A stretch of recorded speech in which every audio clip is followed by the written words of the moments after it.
Well, we figured out what type of content you're going to make. Welcome to Automotive YouTube. We figured out what kind of content you're going to make.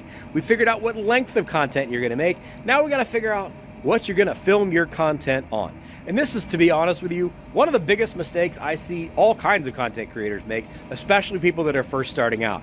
Everybody thinks, well, I need to go buy one of these, or one of these, or one of these, or one of these.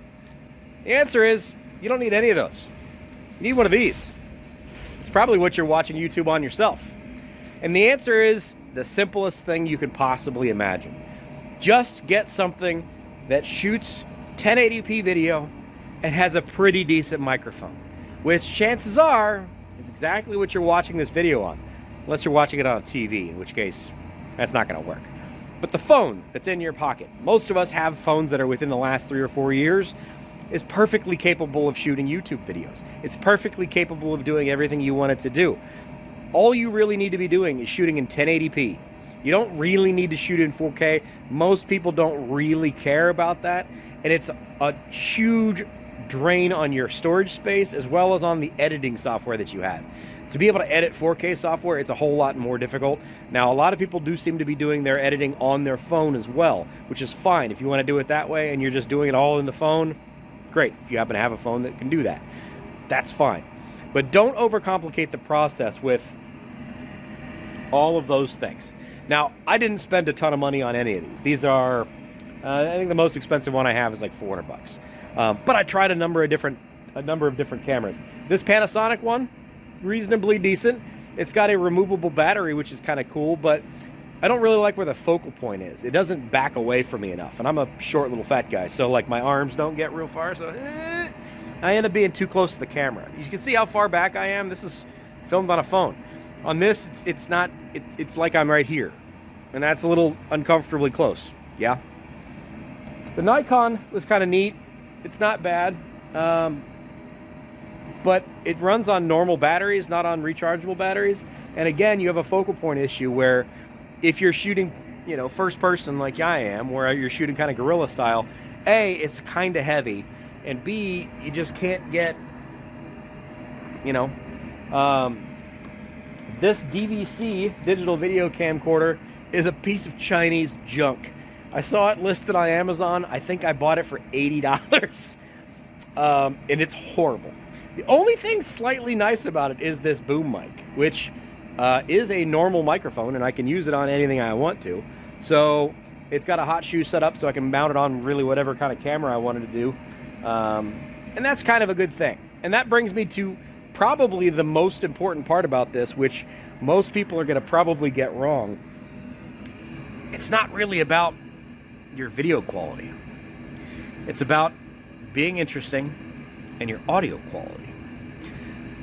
Contrary to popular belief, audio makes way more difference than good quality video, than highly quality filmed video. Let me put it that way. You need to be interesting. You need to be entertaining. You need to be engaging. Absolutely. But whether or not your video is filmed in 1080 or at 30 frames a second, or 1080 at 60 frames a second, or 4K at 120 frames a second, doesn't matter quite as much as you would imagine. But if you have crappy audio, if you have snap, crackle, pop going on in your microphone, if you have something like this where I can put my hand over my microphone and it muffles the microphone sound, or you have some kind of a air compressor for some reason, or some kind of large amount of audio noise behind you, that's going to be a bigger distraction to almost anybody than having bad video quality. Bad video quality is what it is. It's not that big of a deal. And I don't mean film it with a potato. If you're filming in 320 by 240, yeah, that's going to be a problem. But any modern camera, any modern phone has the ability to shoot plenty of quality video, so don't let it worry you. What I will say is the thing that you need to be conscious of, and I personally have run into this exact same problem, is the phone, as you can see, doesn't have really good image stabilization when I'm shooting it this way. When I'm shooting it with this camera, I have much better image stabilization.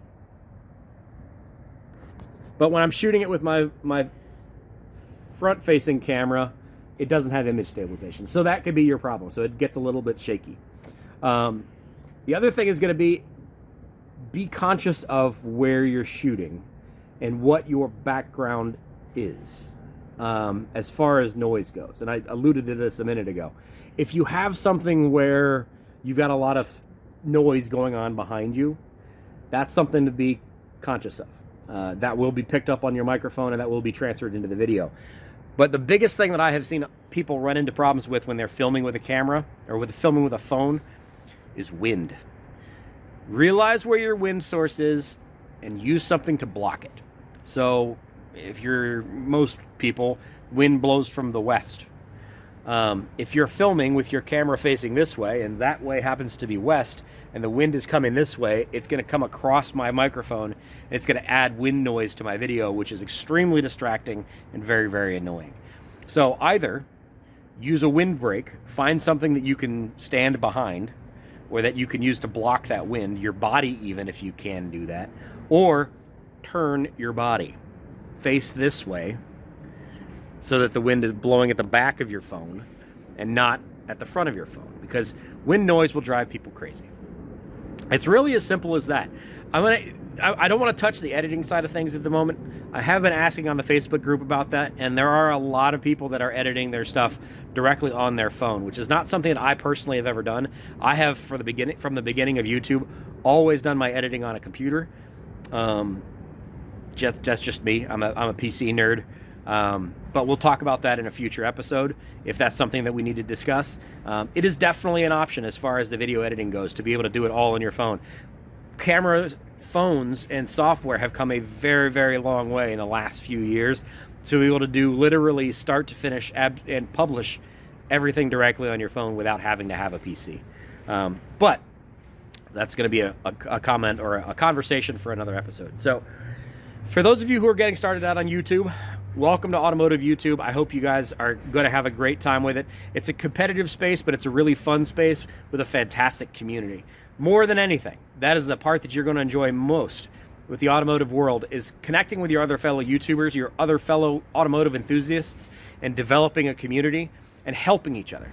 If you're at a racetrack and you want to hand off your phone and let somebody else film for it, go for it. 99.8% of those people are trustworthy and they know what they're doing and they'll be able to help. If you're trying to film something in a car, like you're doing racetrack footage, get instead of going out and buying like an $800 GoPro, get something like a quad lock mount for your phone. It's a little piece that mounts on the back of the phone and allows you to mount the phone either vertically or horizontally on like your dash or on your roll cage or wherever. And again, your image stabilization that's built into your phone is probably going to be able to handle most of what your issues are going to be while you're driving around track. You'd be surprised. And then if you don't have enough image stabilization, you can fix some of that in post if you're in editing software. There's going to be an image stabilization thing where it'll kind of crop the video in a little bit to kind of keep it centered, and it'll keep your video from bouncing all over the place. So there's all kinds of options that are out there. Honestly, especially in the beginnings, don't worry about your camera. Don't worry about spending bunches of money on getting super cool technology. It's not that important. Use what you got. Don't spend a bunch of money to get started. Film on your phone and go from there. If you happen to have the ability to edit on a PC or whatever, great. We'll talk about that in a future episode, but don't overthink it. Just use what's in your pocket. It's what most people are going to be viewing on anyway. Cool? All right.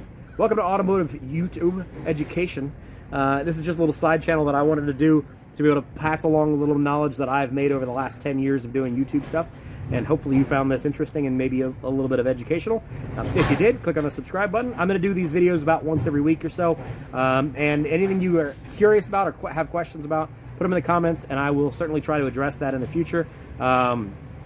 These are kind of the basics at this point in time. We're still in the Automotive YouTube 101 level of things. We're not into the 201 classes yet, but that's going to be coming in the near future. Once we kind of got a good baseline first and have the normal stuff out of the way, then we'll talk about the more advanced stuff. And I will be able to share some of my analytics with you guys as well. A lot of people have asked about that, and I'm totally comfortable with showing you guys all my own personal analytics on my own personal channel. So I will show you that stuff coming up in the near future. Anyways, that's all there is to it. Thanks for being here, guys. I hope you got something out of this. See you on the next one. Take care. Bye-bye.